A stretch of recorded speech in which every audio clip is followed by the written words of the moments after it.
Be ready? Start. Mr. Chairman, sir, keeping in view the circumstances in the country, our constitution is so framed that we can say that it is neither fully federal nor fully unitary. Stop. It strikes a balance between two, and it stood the test of time in all situations so far cropped in the country. Stop.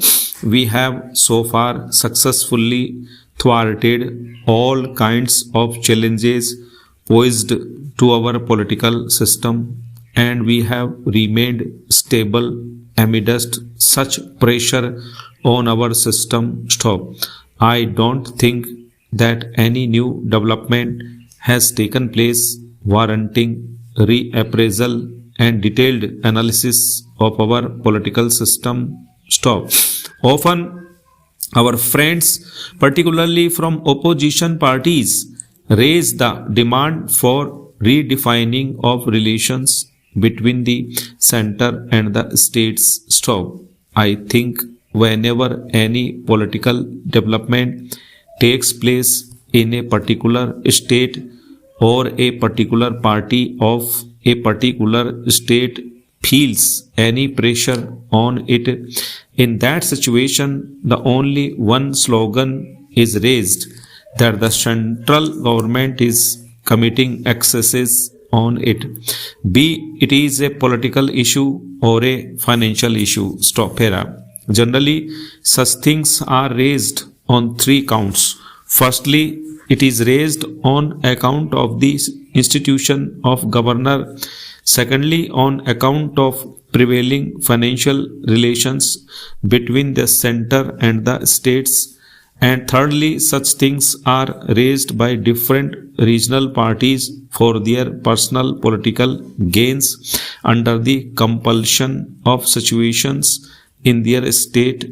If a detailed analysis is made with regard to it, one comes to the conclusion that behind all these three factors, it is mainly the political compulsion that forces them to raise such issues. Stop. Sir, if we take an example of the present West Bengal government, which often holds central government responsible for any lapse on their part so that they could hide their failures, they often level charges against central government of not granting that much of autonomy which is required by their state government to undertake the job, while the fact is that our constitution is neither newly formed nor it is a creation of recent past. Stop.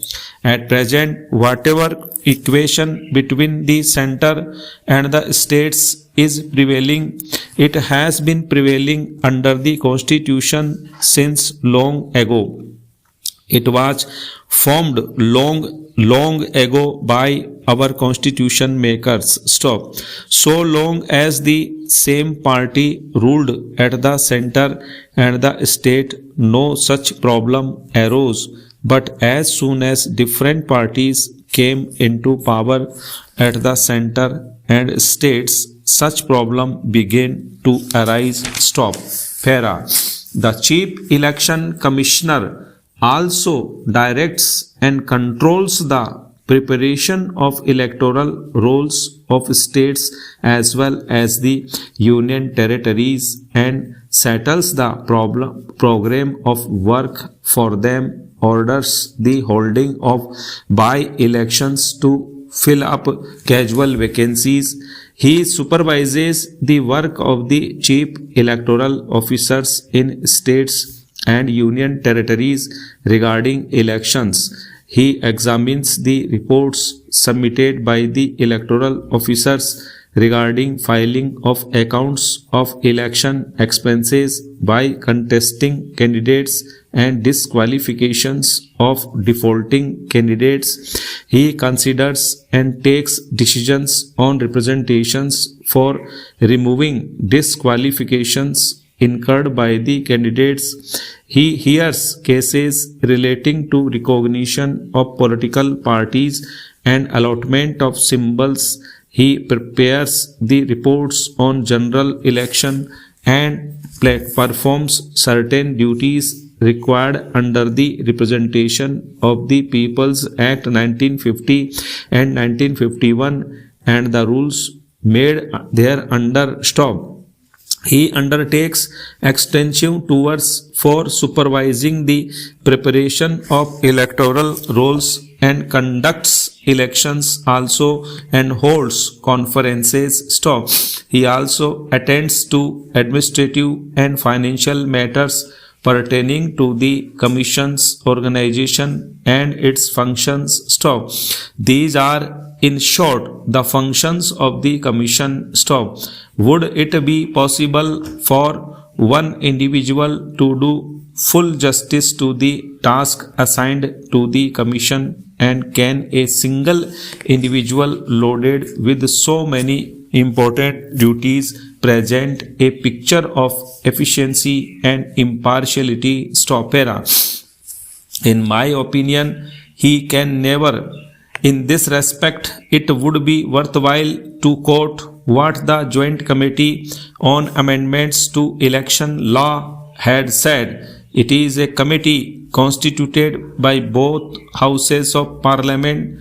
It says that in order that elections based on adult suffrage in the country may be free and fair, it is essential that the election work should be spread and done throughout the length and breadth of the country, and that even in the remotest villages this work should be done in a manner so as to inspire the confidence of the people. The election machinery should be such that it may function effectively in every village, town and city in an independent, impartial and fair manner.